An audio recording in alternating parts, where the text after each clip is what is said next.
What's up, hybrids? Welcome back to another episode of the Fandom Hybrid Podcast. This is Hanako, and I'm here with Casey, and we are discussing episode 22 of the final season of The Walking Dead. This episode is titled Faith, and there's so much stuff going on in this episode. I was just like, oh, okay, you could tell we are getting towards the end because we're starting to see all our people starting to come together, which is exciting because if you think about it, we haven't really seen them all together since season 10. Like the entire group together because of The COVID. entire group.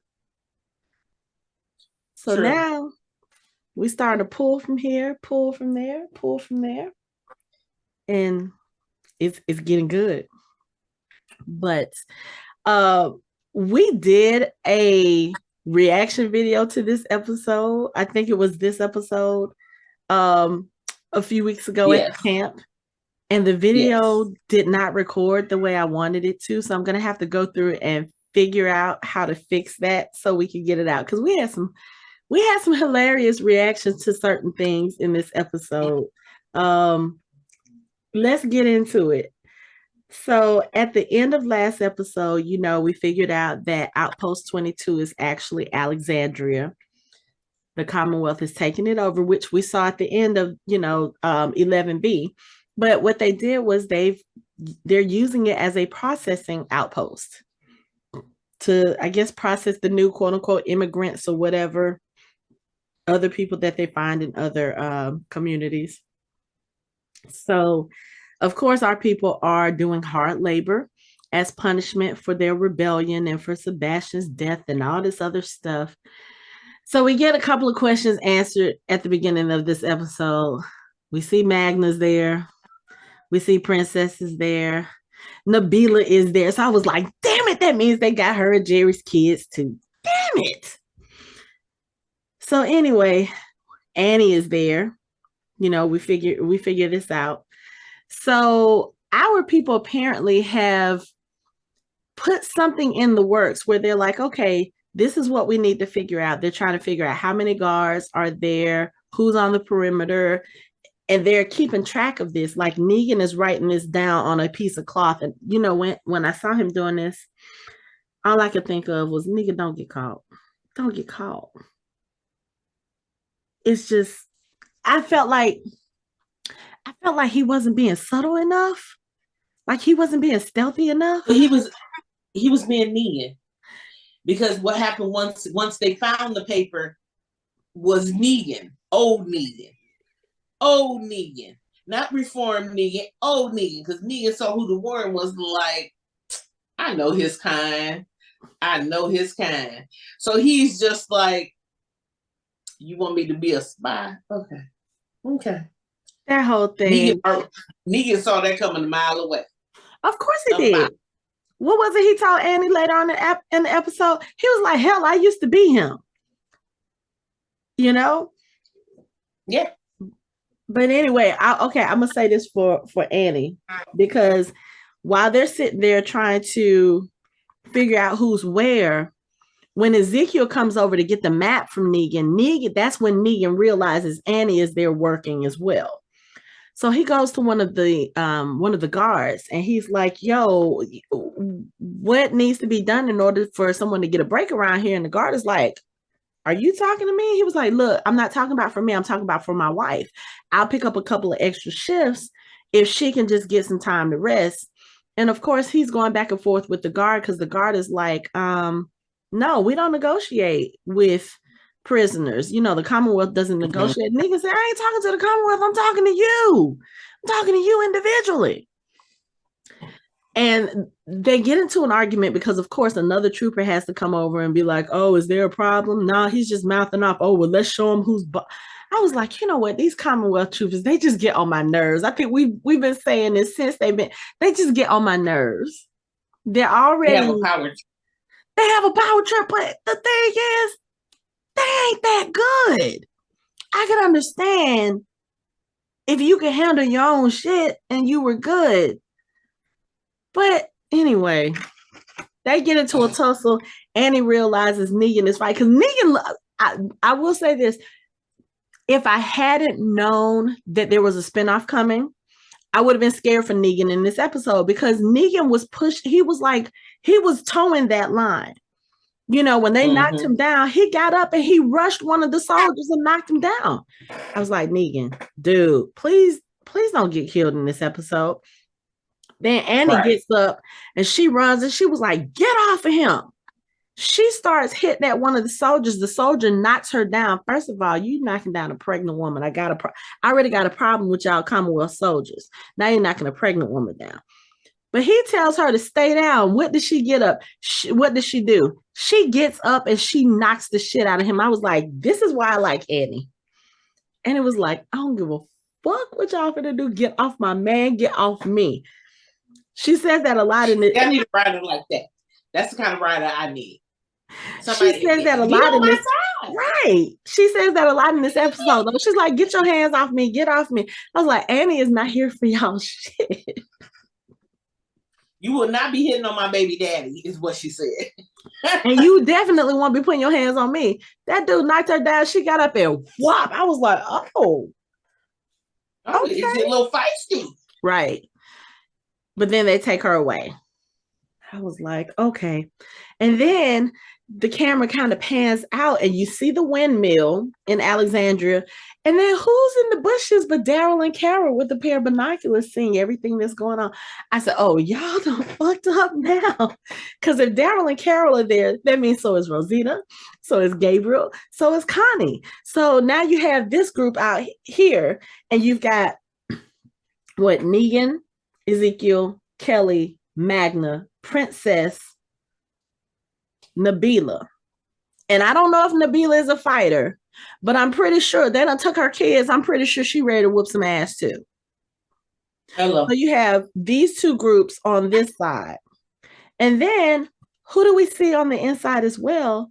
But Tyler Davis, the guy who, you know, he was I'm about to say stormtrooper. He was the Commonwealth soldier that, you know, was watching over them in the train cars. And he's the one that Princess beat. And then he ended up getting demoted and he took Max hostage. So apparently when they disappeared him, as they call it, he was sent to go do this hard labor. So he's probably been there for a while. But Princess kind of remarks to Ezekiel, she's like, hey, that's that Tyler Davis guy right there. And I guess they were trying to figure out who else they could get, you know, to include in part of this rebellion. And Ezekiel was like, that's the dude that kidnapped Max. And Princess said, I didn't say I liked him. I just said he got balls. But the other thing I noticed when Princess walked off, she has like a dark circle on her face. I was like, oh, they must have knocked her out in order to get her. I was like, you think she's going to go easily? No, but still, I was like, y'all done bruised our prom queen up. I'm about to hurt y'all now. I'm about to hurt y'all. Yeah. And for those of y'all who hadn't paid attention, we call her our prom queen because at the camp last month, she and Michael James Shaw, they were the official prom king and queen for our 80s dance that night. But Casey was also dressed like a prom queen. So she had a little quote unquote confrontation with Princess Miss Paula in the bathroom. And she was like, how you get that title? That should have been mine. And then plot twist, Paula actually gave Casey her prom queen ribbon and crowned her prom queen. So that is our new name for her. She's prom queen. She's still princess, but she's prom queen. But anyway, absolutely. Yeah. So you have all of the people, you have Daryl's group. They're sitting there talking about what they've seen. And Daryl's like, yeah, it's kind of rough in there. I don't think they're going to make it. So at first I was like, why would he say that? But I think he was talking about the amount of work that they're having to do, because I mean, they're sitting there picking up large boulders and all of this other stuff. And basically they have them working to, I guess, clean up a lot of the mess that was left behind in Alexandria. Because I was the like, cleanup that they were supposed to help with. Now that it looks like they did a lot. It looks like there was a Yeah. lot done to Alexandria because it looks way better than it did when we left it. But the fact that they've been using quote unquote slave labor, because all the people who have been disappearing from the Commonwealth, they've been sent to the railroads. They've probably been sent to Alexandria. All of these people are prisoners and they're being forced to do hard labor. So I think that's what Daryl was like. I don't think they're going to make it. Mm-hmm. But the other thing too was Daryl was like, we see the adults, we don't see the kids. So, you know, at this point, Maggie and Rosita, they're both like, okay, we just need to find our children. We'll figure this other stuff out. We need to figure, we need to find the children. We need to figure out a way to do this. So, of course, they start making a plan about what they're going to do. Daryl and Connie are going to go down into the sewer tunnels and approach from there. Maggie and Carol are also going to go in the sewer tunnels, but they're going to go through the back way into, I think it was Carol's old house, she said, that they were going to try to sneak in and see what they can find out from there. And then Rosita and Gabriel are going to stay outside and be the watchers because they're the sharpshooters out of all of them, which, you know, does not sit well with Rosita because her baby is in there. You want her damn baby. But I think, right. But I think she probably wants, you know, you can be emotional when it comes to your kids, but Rosita is also very intelligent. She's very smart. She's very tactical. But, you know, I think when she really sat down and thought about it, she realized, okay, we need to have people who can shoot accurately just in case something goes wrong. And also, that baby means as much to those other people, almost as much as it does to her. She knows that they're going to do whatever they can do to make sure that Coco is rescued and safe, you know? Absolutely. So she and Gabriel, they stay outside. So here we go into our little separate areas. Now, I was very excited to get some Daryl and Connie, but I'm still like, we only have 2 episodes left. I need y'all to move this along if y'all gonna move this along. I need some stuff. Okay, for those of y'all who are watching, I'm so sorry that my cat's butt is in the camera. She's just taking over my desk. So with Daryl and Connie going into the tunnels, one of the things I noticed is that Daryl seems a little more, I don't know if skittish is the word I want to use. He seems a little unsure, and Connie is picking up on it because she keeps asking him if he's okay. He was like, yeah, I'm fine. And I thought about it. I was like, these tunnels are the last place that he saw Carl. Like, this is where they pretty much left Carl to die when he had to take all the rest of the Alexandrians to the hilltop. So I'm thinking, I'm like, oh, so he's probably thinking about all of that. And then now here they are trying to rescue some more of their kids, some more of their people. So yeah, he's probably like, okay, yeah, I'm here, but I'm not doing well, but I'm going to fight through it. But I love the fact that Connie picks up on it, because that really speaks to how close they've gotten during this time. But, you know, even if we don't get a Connie and Daryl relationship, it still speaks to the fact that, you know, Daryl has, I guess, evolved enough that he can let more people get close to him, because obviously Connie knows him pretty well in order to be able to tell when he's not, you know, whatever. And I mean, she even says it later on in the episode. She was like, look, I'm scared too. And he doesn't say anything. He was just like, yeah, okay. And I was like, I need this to move forward a little bit more, but I'm okay. Yeah, I would have the cutest baby. Girl. They would have the cutest baby. They would have cute babies. But can you imagine like a baby, like Daryl's baby, probably always wanting to go off and do stuff, and then kind of being the mother, be like, I'm going with you. I don't know. That would be cute. But but yeah, so while they're in the tunnels, they're trying to fight through and get into the city that way. Carol and Maggie, they go under the tunnels. They get into, like I said, I think it used to be Carol's house. It was one of their homes. But as they're in there and they're trying to sneak through, one of the Commonwealth guards gets a peek of Maggie. And so as he comes and he's getting ready to attack her, which again, dude, if she's in this house, obviously this is one of the people. You need to put two and two together and know that this is not the fight you want, but that's okay. He goes after Maggie. Carol knocks him out from behind. They drag him into a pantry. I was just like, we said this in the last episode. I don't know why y'all want to try our people on their turf. Like, why you brought them back home? Because that's just gonna make thinking that was gonna be okay.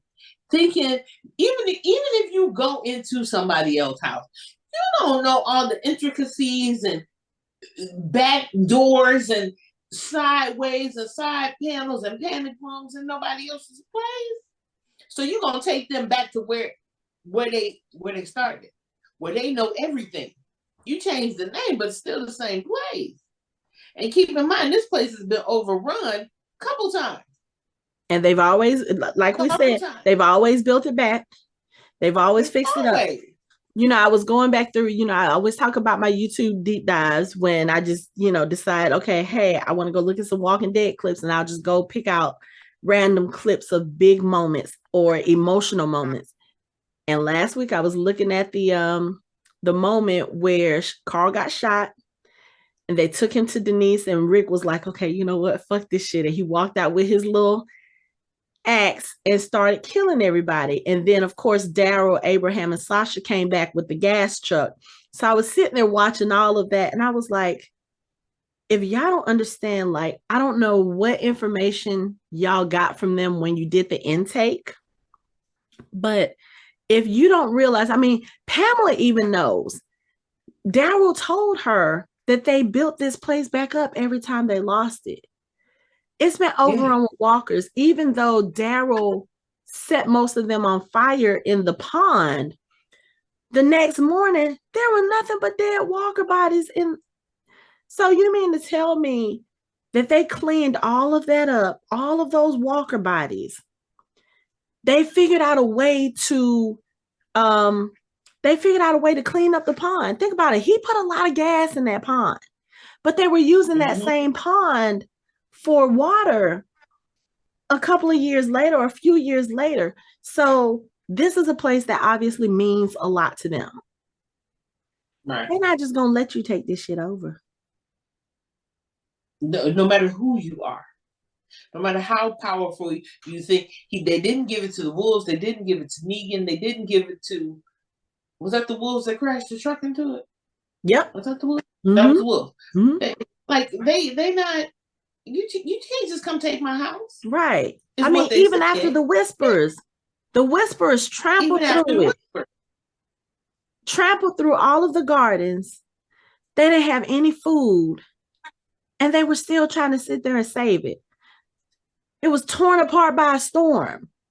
They were still sitting there trying to save it. So what does that tell you about this place to these people? This place has significance. This place is important. They're not going to just give it up. I don't care who you are. Don't care who you are. They're going to learn. They're going to learn. They're going to learn. But the other thing about this, we'll come back to Alexandria because there's a lot more that happens in Alexandria.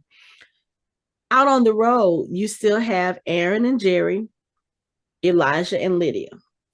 And they're on the road. They're still trying to get to Oceanside.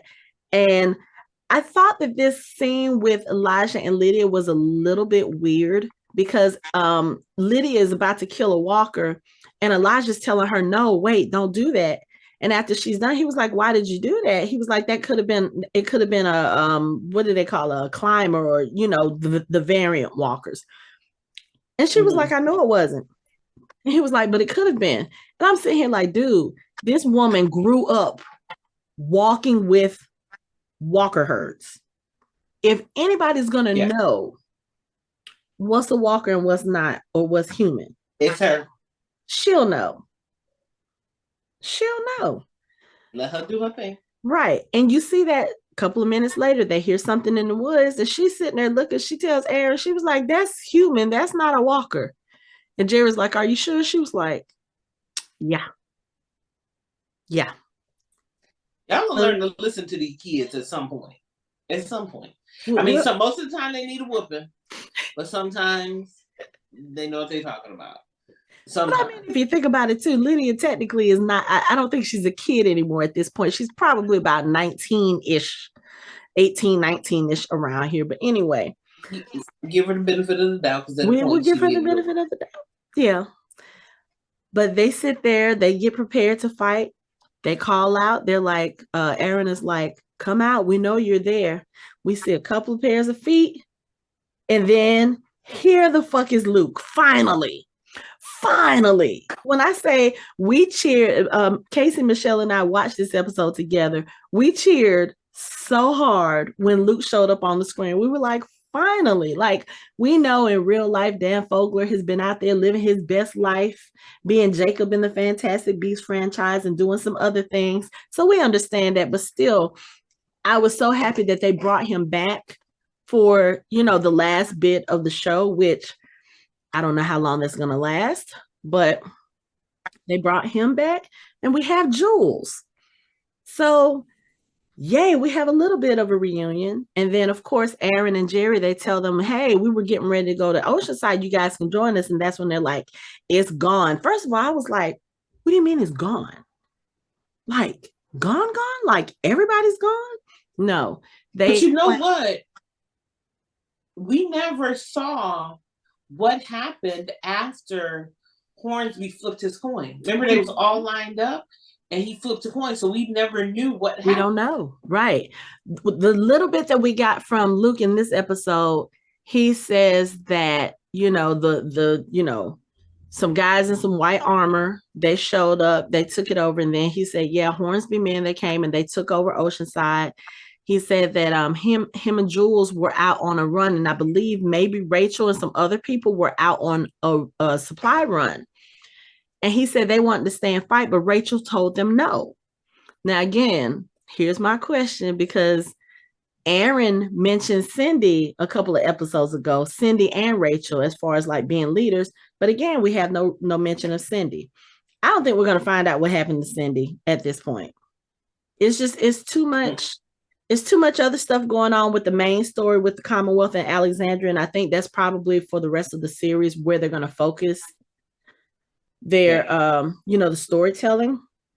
So if we find out anything about Oceanside, it's probably going to be in this kind of third-handed way, through a third party. But, Luke is like, we wanted to stay and fight. Rachel told us, no, we had to go and find, you guys and warn everybody. But we should have stayed and fought. And Jared was like, no, it's good. You got us now. Now we can go and handle this.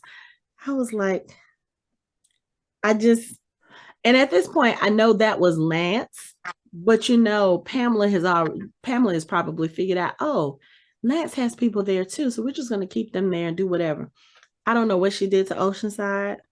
I hope it's not gone. I hope it's still there. Even if we don't see it in this series, maybe we can see it in a spinoff or something. But I hope that's not the end of it. Probably the only one that it would work being in would be Rick and Michonne, only because Virgil took her away. She left from Oceanside. Mm-hmm. You know what I mean? That would be the only way to spin that one back in. Right. Is if it's in that series. Because she would have to go back to Oceanside to get back to Alexandria. You know what I mean? Yeah. So that probably would be the only way that one would tie back in. It has to go through Rick and Michelle. I'll take it. Yeah. But also too, so we may find out them. Right. But see, I'm also trying to remember, because I think the last time we really, really saw Oceanside people, is it when they were killing a rat? When they, back when Rick was still alive or right before he died, when they were going through snatching saviors and killing them? And remember, Daryl and Maggie figured out that it was them doing it. And Cindy and some of the other women, they had a rot on her knees. And she was saying, she died after that. Because remember, that's where Judith, that's where Michonne left Judith. Like, but no, I'm talking about those main people, like for Cindy, that was the last time we saw her. We never saw her. And I think the only other prominent one died during the Whisperer War when they were trying to lead the Whisperers away from the hospital they were in. But we haven't seen Cindy since then. True. Okay, then yes. So anyway, yeah, hopefully we'll see Oceanside in future iterations of the show. But as of right now, we don't know what the hell happened. We just know Luke and Jules, they were there. They left to get help, and we don't know. We don't know. So we're gonna keep our now the interesting thing is, as Aaron says, he's like, okay, well, now you have us and, you know, our people, they're on the way to Alexandria. And Luke is like, my group too, Magna, Connie. He was like, everybody, they're on their way to Alexandria. I was like, oh, this is about to be one hell of a reunion party. Hell yeah. And you ain't seen Luke in a minute?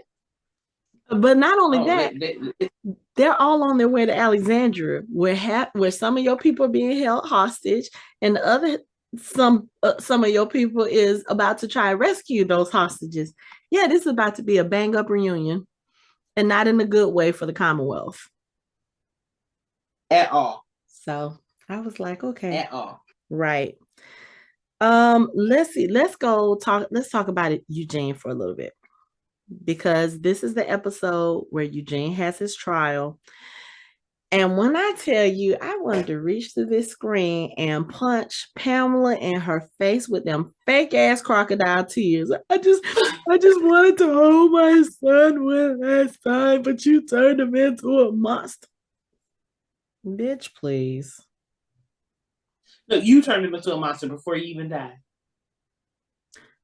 Girl, the way that she was acting, right? The way she was acting on the stage, and then that judge, when Yumiko is trying to, you know, get the statement stricken from the record, and the judge is like, no. I was like, oh, this is not gonna go any kind of way we want anyway. It never was. It never was. Notice it was yeah. Just it didn't matter if she was the prosecutor or the defense attorney. He wasn't going either way. They already had his sentence. He was gonna be found guilty.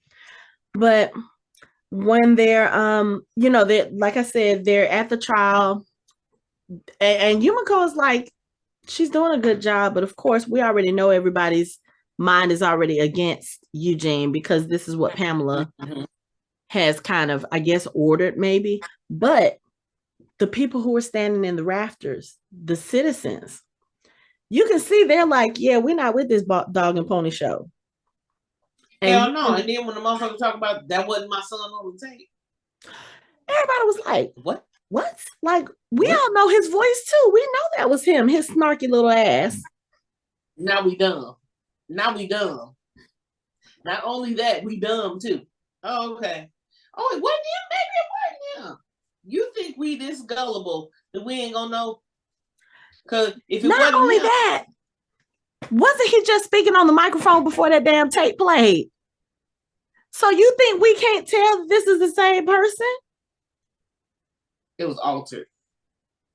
And if it wasn't him, why he ain't just say, oh, that ain't me? No, you got mad and chased Max down. Right. Which resulted in your death. All that didn't happen. Not only chase Max down, try to feed her to a walker. And that's how your ass got ate. Won't be feeding you nobody else. Well, somebody will be fed to you, but so as they kind of take a break before closing arguments, Eugene is back in his cell, and Yumiko and Max are talking, and you can hear protesters out in the street. And you know, like Yumiko said, she told Eugene, we don't have to get through the people in here. We need to get through to the people out there, or the people up there. Basically saying we need the citizens to be able to start questioning what's going on in the Commonwealth. You can see that is happening. But like Yumiko said, is it gonna be at a pace to save him? Right. And at this point, Yumiko doesn't think it's gonna work. So they start talking about Mercer. hey, Mercer has enough pull with the people. He's important enough. People will listen to him. We need him to speak out against Pamela. And Max says that she won't be able to get through because, Commonwealth soldiers are like, oh no, you're his sister, but you're the girlfriend of the person that killed Sebastian. We're not letting you go near him. So Yumiko goes to try to talk to him. And I've watched this scene several times, and every time I watch it, I notice something a little bit different. He comes through, and when he gets into his office and he sees Yumiko, his face kind of changes, almost like he's kind of guarding himself. And she's sitting there pleading with him to testify against Pamela. And he says, that way is not going to work. And I thought about it. And I was like, especially given the end of the episode, I was like, wait, why is he saying it like that? He said, that way is not going to work, or that's not going to do anything, for him testifying against against Pamela. And so Yumiko is still, she's trying to appeal to him. She's like, look, my friend, the man your sister loves, is going to die. And probably my other friends too. Pamela has had them removed and taken them God knows where, even Princess. And he looks at her and his face does not change. And he was like, I know. And she was like, I can't believe that you don't care, blah, blah, blah. And the first time we watched this, we were all pissed off, like, hold up, you ain't showing no more emotion than that.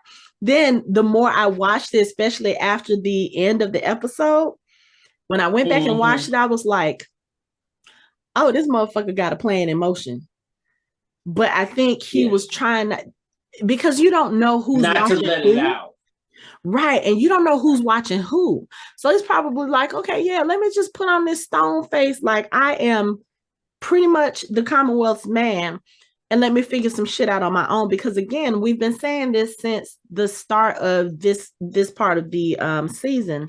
And even part of 11B, Mercer seems like a guy who is kind of straddling the fence. Like he wants to be loyal to the Commonwealth, but he also sees what the other people from outside of the Commonwealth, he sees what they see. And I think he's just trying to find a way, okay, so how can we get this done and not risk anybody's life? I'm seriously, the more I watch this episode, I think I've seen this episode now like 6 or 7 times. The more I watch this episode, I think that's what he's doing. He's looking around and he's trying to figure out, because again, he's the general of the Commonwealth. He didn't get that position by just doing things on a whim. Right. He has to be a strategist. He has to look at things from every angle, and he has to consider all of the possibilities. So I was like, okay, he's trying to figure out what he needs to do to make sure that nobody gets hurt. Because again, you have some people here, you have some people here, you have other people here, and then you have this small contingent of people where you don't know where the hell they are. And you have to make sure that what one group doesn't affect the other ones negatively. And that includes him and whatever he's about to do. Because obviously, from the end of the episode, we see he has some soldiers who are probably, loyal to him. Allies to him. Yeah. Right. So you got to make sure that everything works in a way that doesn't affect the other people. It's kind of similar to the conversation. And won't get caught. Yeah. It's kind of similar to the situation that the people inside Alexandria are having, because Ezekiel and Negan, they find Tyler Davis and they sit down and they talk with him and they're like, look, you're strong. You don't like the way things are done at the Commonwealth. Join with us and help us change things. And Tyler at this point, he's probably, like I said, he's probably been there a long time. And like he said, you don't think we've tried that already? You don't think we've tried to escape? We've tried to change? He was like, no, the only thing that happens is people who shouldn't end up dead do. So he was like, yeah, you're on your own with this. And it's one of those things where after this happens, Negan gets, he gets not captured, but he gets taken to the warden by some of the Commonwealth guards. And that's when we have that little conversation, him and the warden, and they're talking. And I was like, oh, you've got Negan and you've got Negan 2.0, or what was it? We called him great value Negan. Yeah, great value. Everybody, Negan. great value, everything. He's like the great value Negan. Like, oh, he wants to be this badass and he wants to be the one that, puts fear into people. But I was looking at him like, dude, you don't understand. You are talking to the master in front of you. And you're talking down to him like, yeah, when I first saw you, I thought you were a leader. Yeah. There's a reason why you thought that, because he was at one point. And he's trying to get Negan to turn on the rest of his people. And he's using Annie as leverage. Now, when he did that, I was like, oh, you really about to fuck up. Because, again, I think we see Negan is not about to turn on the Alexandrians. Because if he was going to do that, he could have done that easily when he was with Alpha's crew. He could have done that easily if he was going to get revenge, if he was going to make them see, hey, I'm back in charge. He could have easily done that when he was with the Whispers. He could have done that when he and Daryl were cornered by Whispers, and the Whispers were like, oh, you killed the Alpha, you're our new Alpha. He could have easily done all of that. But again, he worked too hard to get to where he is to fuck all that up. Because all he been doing since then is trying to make the fuck up. Right. And I don't even want to say it's him. Again, I feel like Negan became the person that we were introduced to based on the things that happened to him prior to that. Everything that we saw in the Here's Negan episode and whatever happened after that. And of course, what is it they always say? Power corrupts. When you get to a point where you start making yourself known and people start treating you like a leader, start treating you like a god, like we saw the Saviors did with him, anybody could be corruptible. But one of the things about this episode, the beginning of it, Judith's, monologue that she does, it was about Negan. You saw Negan in all his different iterations. You saw him as a loving husband. You saw him as a protector for Lydia.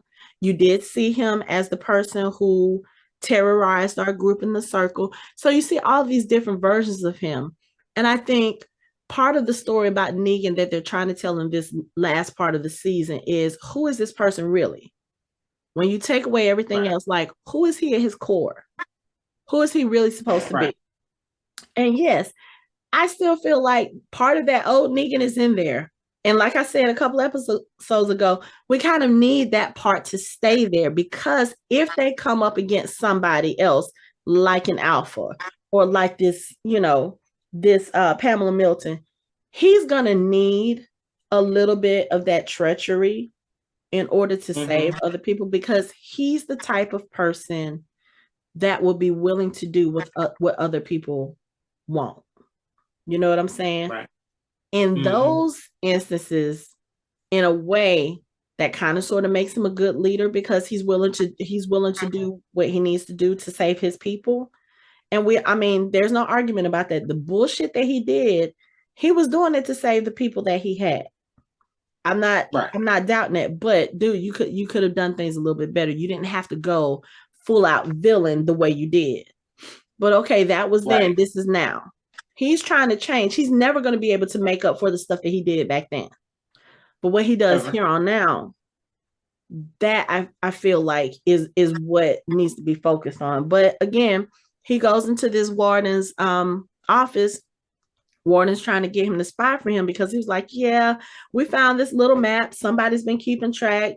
Seems like there's a rebellion. I need names. He was like, and I bet you can get them. And Negan was like, I bet I can't. He was like, you will if you want to see that wife of yours again. And they let him see Annie. And again, I love Annie and her resilience, because you can see she knows the evil that he's done. She loves him anyway. And she do. Yeah. She absolutely does. But she's also telling him, look, I understand you want to make things right, or you want to fix things, but you need to live. We need to both be able to see this baby. So I'm going to need you to do whatever you need to do, but I'm gonna need you to, not do it the way you were doing it. What she say? Oh, live through. When he said, "Oh, that's the old me," she said, "Oh, is that why you were over there tussling with the guards?" But he tells her, he's like, "We will get out of here." He was like, "I'll fix it." She said, "Yes, do that, or else I will." I was like, you know what? I like Annie. I like her because she was like, "If you don't burn this shit down, I'm gonna burn this shit down," and I believe it. What y'all not about to do is keep playing in my face. Is what she said. Y'all not about to put this. Y'all not about to put my baby in danger. How about that? I'm telling you, this episode is all about these fierce mamas. Don't fuck with these mamas. You got Maggie, you got Rosita, and now you got. Don't fuck with these mamas. Leave them alone. Hell, even Carol, because she's trying to save Judith and RJ. Mm-hmm. She went in there for that. Mm-hmm. If nothing else, Daryl didn't go in because Daryl gonna just kill everybody. Daryl just gonna kill everybody. So look, that's one thing we can say. Right. Carol can keep a level head about certain things. She's like, okay, you know what? That part. We may need to go in here and kill some folks, but let's talk about the best way to do this in a way that's going to be efficient. Daryl probably going to go in guns blazing like, look, goddamn it. Everybody got to die. Everybody got to die. Right. But the other thing I like about this episode, we talked about this in the last episode too. I'm loving the amount of Carol and Maggie time that we're getting because we haven't gotten that in a long time. And you get a little bit more of that here where you have Maggie as the newer mom kind of expressing doubts about herself. She's wondering if she was selfish in bringing Herschel into the world because of how dangerous it is. And she was like, if I could do it better, if I could take it back, and Carol's like, no. This is good. You're not selfish. She was like, because of him, you will fight to make this world a better place. There's nothing wrong with that. She was like, yes, I miss Sophia and Henry and I want them back. Does that make it wrong? And Maggie's like, nope. And, she said something in the beginning. She was like, I keep thinking I hear Herschel's voice. And I was thinking once we saw what happened, I was like, she probably was hearing Herschel's voice, but she thought she was hallucinating it. But all of the Commonwealth soldiers that are in the house, they get a call to go handle something. And then they hear Herschel in the house yelling, help. And they go upstairs. And I tell you, they go upstairs, Maggie and Carol, they just look at each other. Like with one look, one understanding, okay, this is what we're about to do. Maggie opens the door. There's a Commonwealth soldier standing there. Carol reaches her gun up, shoots him dead in the head. Done. 2 seconds tops. Y'all done fucked up. Quit playing with mamas. Right. That's what they tell you. Don't play with nobody's kids. Right. So they find Herschel. He's in the room by himself, but there are no other kids there. And of course, Rosita comes in. She was like, is Coco here? Herschel, is she with you? And he was like, no, she's not here. I don't know where she is. So back on the other side, after the warden has had his talk with Negan, and Negan has talked to Annie, Negan and Ezekiel are back outside and they're shoveling stuff. And Ezekiel is questioning Negan, like, what did the warden want? And Negan is not telling him what was said. So Ezekiel starts going in on Negan. He's like, look, don't you do that shit again. Don't go rogue. And when Negan is like, do I have to hear the shit again? Ezekiel's like, hold up. Just because I'm working with you does not mean that we are friends. And he starts going off. He was like, I still haven't forgot what you took from me. And Negan's looking at him like, what the fuck are you talking about? And you have to remember, some of Negan's people did things that Negan wasn't aware of. Benjamin was one of those things. Because again, Negan was at that point evil as fuck, but he has a thing about kids. Benjamin was still technically a kid, And that's what Ezekiel brings up. He was like, Benjamin, Henry's brother, that was my family, and you took him from me. I'm not going to forget that. He was like, if we do get out of this, you do not deserve to be forgiven, and you for damn sure don't deserve to be a father. I was like, We were all looking at the TV like, Lord Ezekiel, please don't make this the reason this man goes rogue again and makes him back. Cause if somebody was saying some shit like that to me, I'd probably be like, oh, they're looking for a name to turn in. Oh, I got a perfect. That's how it would be. And that's how we kind of thought Negan was going to be. Because Negan, because after that, he does go to see the warden. But what happens is all the Commonwealth soldiers, they come into all the bunks, they take all the people out, and they're holding Ezekiel like Negan told on him. And then when the warden comes out, he was like, it seems there's a rebellion in our midst. And he said, somebody thinks they're better than us or something like that. And he's looking dead at Ezekiel. So I'm like, what the fuck did Negan tell him? And then they bring Negan out and they put him in front of the windmill. And they're like, he's like, this prisoner has admitted to spearheading a rebellion. So we're going to make an example of him and y'all are going to have to watch. So I think what he may have done was he may have told them that he was trying to do a rebellion and maybe Ezekiel talked him out of it. You know what I'm saying? Because one of the things that the warning says is any co-conspirators will be given the benefit of the doubt. So he obviously probably said, oh, okay, so all your Alexandrian people, all these people, we're going to kill them too. And Negan was like, no. I tried to talk them into it and they refused. It's just me. So basically he was trying to sacrifice himself to protect everybody else. Right. And then if you notice at the windmill, there was already like bullet holes and blood splashes. Yeah, so they have used others as examples, I'm sure.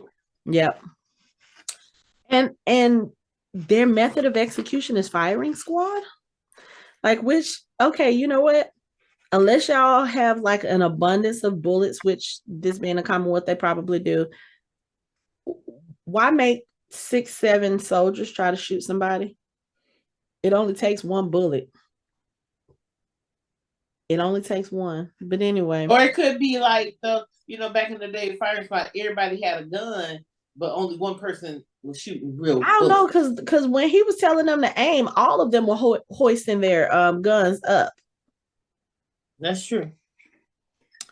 But anyway, here we go again. Annie, she comes rushing. She's trying to save him. Negan, no. He was like, hey, it's okay. I got this. I'm good. And you see all our people looking like, what the fuck are they about to do? And the warden's like, yeah, put him on his knees. Girl, when they said put him on his knees, I was like, oh, is this not deja vu in the weirdest way? Does this sound familiar, Negan? Does this sound familiar? Get on your goddamn knees now. They put him on his knees and they keep flashing back to Ezekiel's face, and Ezekiel is looking at him, and he looks at Ezekiel smiling like, yeah, you thought I was a selfish son of a bitch. And his mistake was he looked at the warden with that smile. And the warden was like, oh yeah, we don't have martyrs here. And he goes into the crowd and he takes Annie out and puts Annie on her knees next to Negan. Negan is pissed off. No, this is not what we agreed to. No. I was like, oh, this is going to be ugly. Because I knew, again, we have spinoff news. We know Negan is going to survive, but we don't know where Annie fits into the spinoff. So when they put her down on her knees, I really thought that this warden was about to kill her. And I was like, okay, if we need a return to old Negan, this is going to do it. This is going to do it. You kill his wife and his baby? And his baby? In the show right now. Right. So they have them both on their knees. He tells his Commonwealth soldiers, he has them ready, aim, and all this other stuff. And speaking of which, shout out to one of the Commonwealth soldiers, Oscar Rodriguez, known to us as Oscar's Red Hat. He was one of the Commonwealth soldiers, and he has been in several of the episodes for like a few seasons. He's been a walker. He's been a whisperer. He's been a Commonwealth soldier, but this is the first time we've actually seen his face. So shout out to Oscar. But we, the Commonwealth soldiers, they get ready to aim. And there's a Commonwealth soldier at the end, and this is the same one that Negan was trying to bargain with earlier in the episode. Hey, can I do extra stuff so my wife doesn't have to work? Well, this particular soldier requested leave because he has a brother who's sick and is dying. And the warden denied his leave because he was like, oh, you should have came straight to me instead of going over my head trying to get this time off. He said, but instead of you getting your time off, we're extending your time, and I think they were sending him somewhere else. And so you see this soldier ball up his fist when all of this happens. So at that point, I was like, Negan knows that's a weak link in the armor.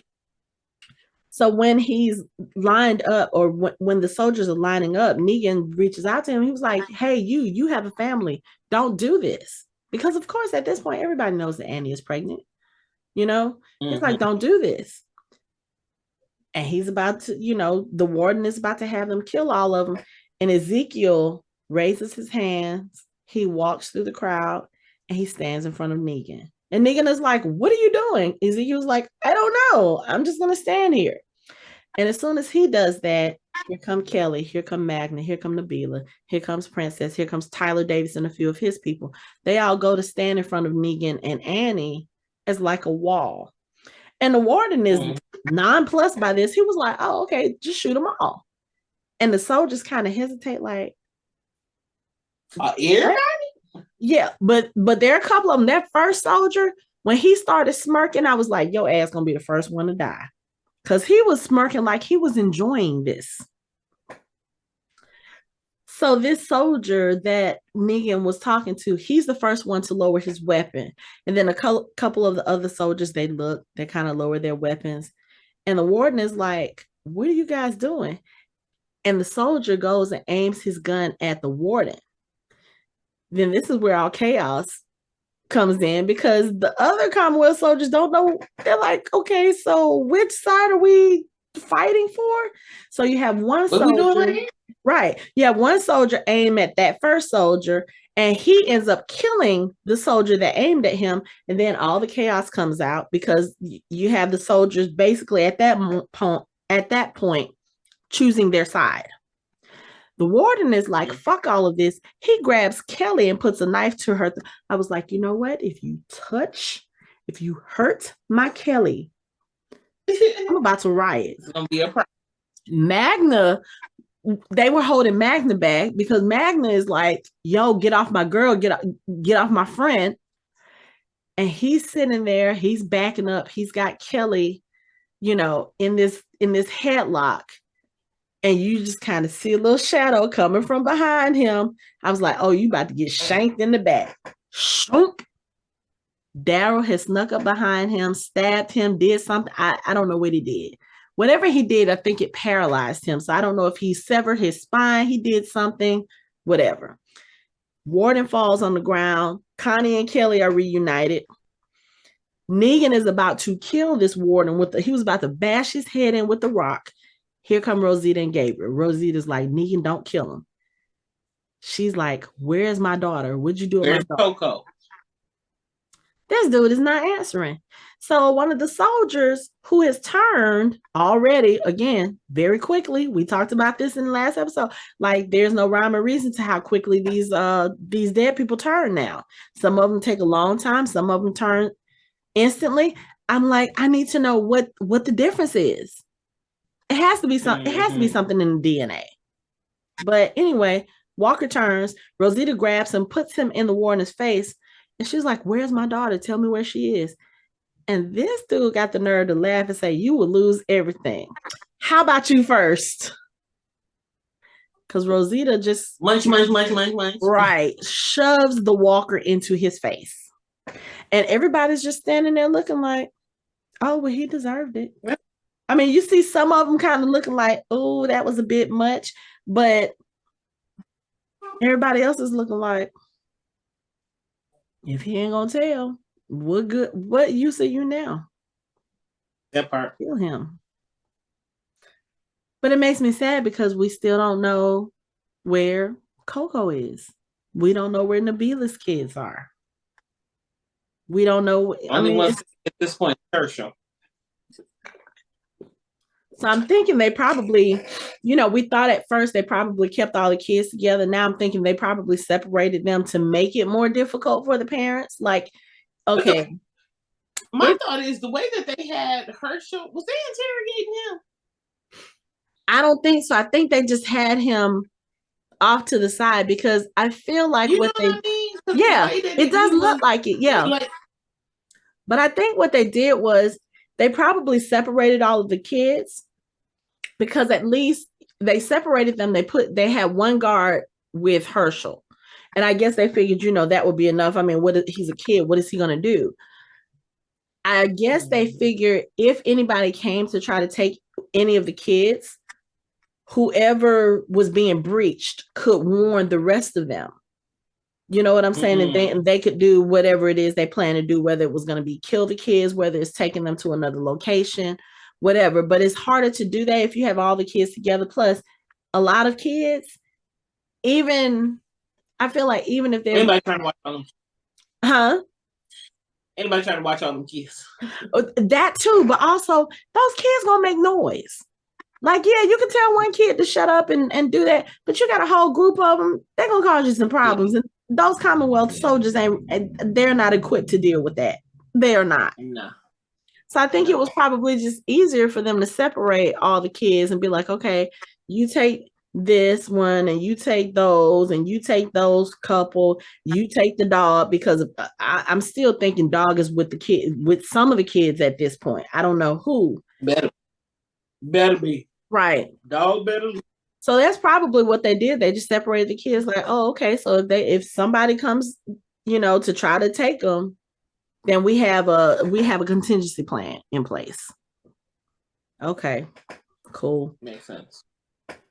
So like we said, Herschel's been rescued. Now you have a majority of our group that have reunited.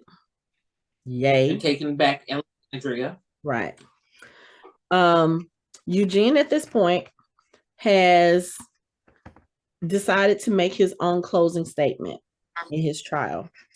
And he makes a very, very heartfelt speech about how he should not have survived this zombie apocalypse, but he did because he had really good friends. And then he goes into talking about how a few years ago he fell in with a bad crowd. He was like, this is a crowd that would have that did anything in order to exert control. And I was a part of that. He was like, I wasn't swinging the proverbial bat, but I sat by and did nothing, and he talks about how he had to make a stand. And, of course, we know that's talking about the bullets backfiring. Yeah. He was like, I had to make a stand. I had to make a choice and decide what was right. And he was like, that's when I realized. He was like, I had my own part in saving the world that day. And sometimes that's all it takes is one person. And in turn, he's looking at Yumiko, he's looking at Max, he's looking at Mercer while he's giving this speech. He finishes the speech, and then, of course, guilty verdict. Now, this was a crazy... Which we knew was coming. But they were talking about he will be led to the square for execution in 1 hour. Dang, I don't get no appeal. I don't get my last meal. I don't get shit. And of course, Pamela's being escorted out the courtroom, smiling and smirking. I was like, you bitch. You bitch. I really thought Eugene was a goner.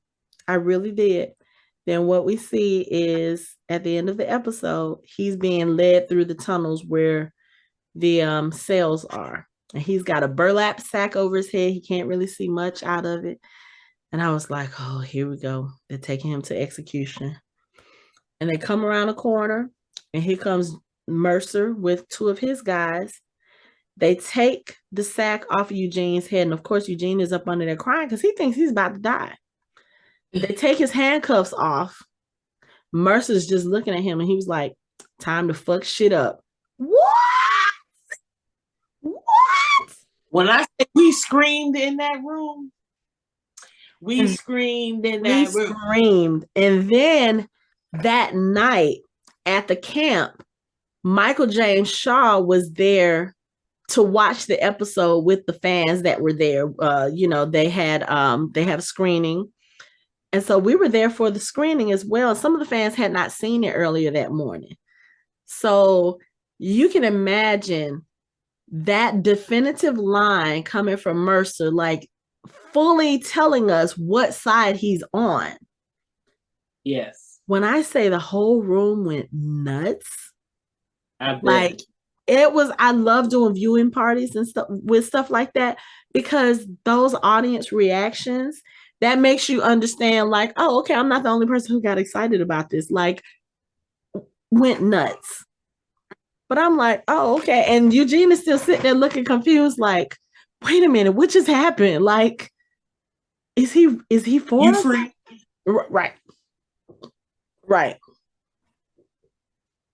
So yeah, we got our group in Alexandria. They are together. They're on a mission to find these childrens.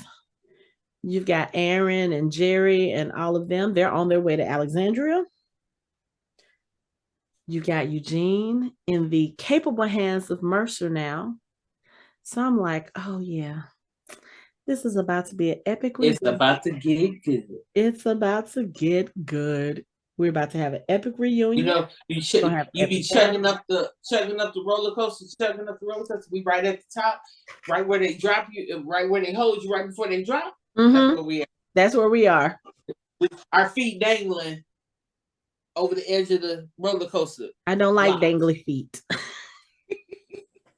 Well, don't worry, because we about to. All I got to say is I feel sorry for anybody who has Coco right now. Like, if you are not part of our group and you have Rosita's child and Gabriel's child, it's about to be all over for you. All over. Because Rosita looks like she on a damn mission. Whatever life you had planned for yourself, it's done. It's done. There is nothing left for you. It's done. And then if you think about it, if Jerry and Aaron and them actually make it to Alexandria, for him to find out that his children are gone. Ooh-wee. Yeah, he been gone this whole time. Mm-hmm. Because he thinks his family is safely on their way to Alexandria. Yeah. So they don't know of any of that. Like, even Aaron too with Gracie. Right. Yeah, because think about it. When Luke tells Aaron about what happened to Oceanside, he said, but we had an agreement with them. Luke was like, I don't know what kind of agreement you had, but let me tell you what they did. So this is the first point where Aaron and Jerry realized, oh, wait, the Commonwealth turned on us. Mm-hmm. So now they probably is trying to hurry and get back to their damn kids. Exactly. And I don't know if I don't know if at that point they would still be going to Alexandria, if they would turn around and go back to the Commonwealth. You know what I'm saying? Because it's kind of like you don't know which way to go at this point. Like, are you going to Alexandria to make sure that people are there, or are you going to go back to Commonwealth? And it's like you don't know, because you're kind of so far removed. Right. You're so far removed. If you go home, your people might be there, but they might not. And then that means you got to turn around and go back. And who knows how long that journey is. Right. Yeah. And Jerry with his broke leg and broke knee or whatever the fuck he had going on, and a broken cart and the climbing walkers, and it's a lot. So many things. It's a lot. Mm-hmm. But we gonna get it all figured out real soon. We got to. We only have 2 episodes left. Girl, I know. It's okay.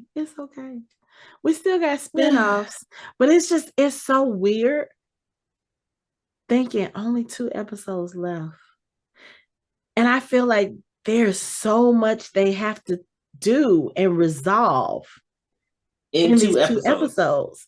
Now, I think the finale is maybe it's supposed to be close to an hour and a half, but I think that's with commercials. So it may be like an hour and maybe 10, 15 minutes without the commercials. So I don't know, but they got a lot to wrap up. They have a lot of loose storylines to tie off. I'm gonna be honest. I don't think we're gonna find out about, like I said, I don't think we're gonna find out about Oceanside. We're not gonna find out where Cindy's been these last couple of years. I am going to assume, because we have not seen him, we did not see him in this episode with the other Alexandrians. Virgil is probably, I don't know. At this point, I feel like Virgil probably died off screen and we just weren't told. Because it almost he went upstairs and came back down. Right. He liked the little girl. He liked the little girl on Full House. I'm not Full House. Family Matters. She went upstairs and never came back down.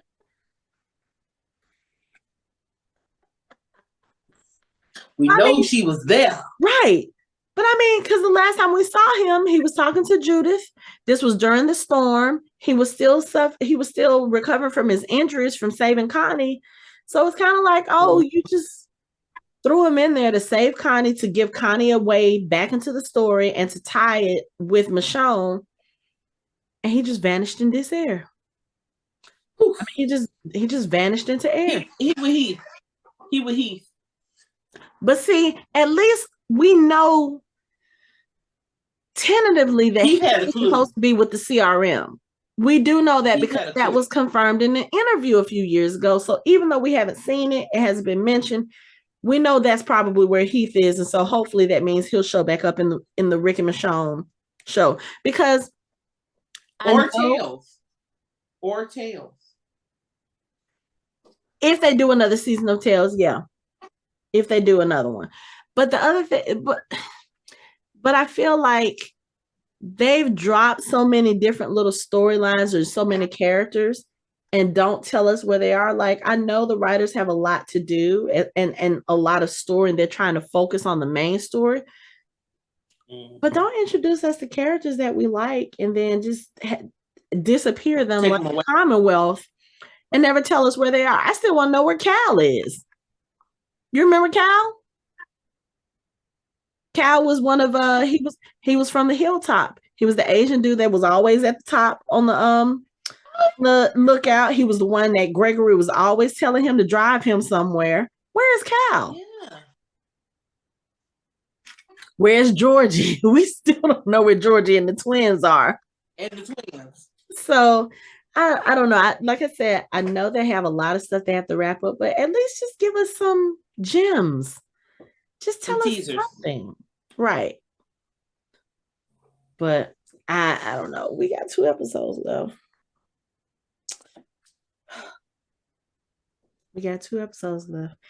But I think we talked about everything in this episode. I don't think there's anything left. Do you have anything else? I'm sitting here looking. And I think if you're able to get our reaction video posted, that will be a good, at least even if you don't get the whole video, at least some clips of it. Right. Because that thing was amazing. We did have some fun reactions to certain things. Yes. Yeah. So yeah. I'm gonna try to get that finished. Let's see. We have 2 episodes left, but for now, that is it for our show. You can find us online at www.fandomhybrid.com. We are on social media on Facebook, Instagram, and Twitter at Fandom Hybrid. You can watch our videos on our YouTube channel. You can chat with us on our Discord channel, and you can listen to us on all major podcast streaming platforms. Thanks for listening. We hope you join the conversation next time.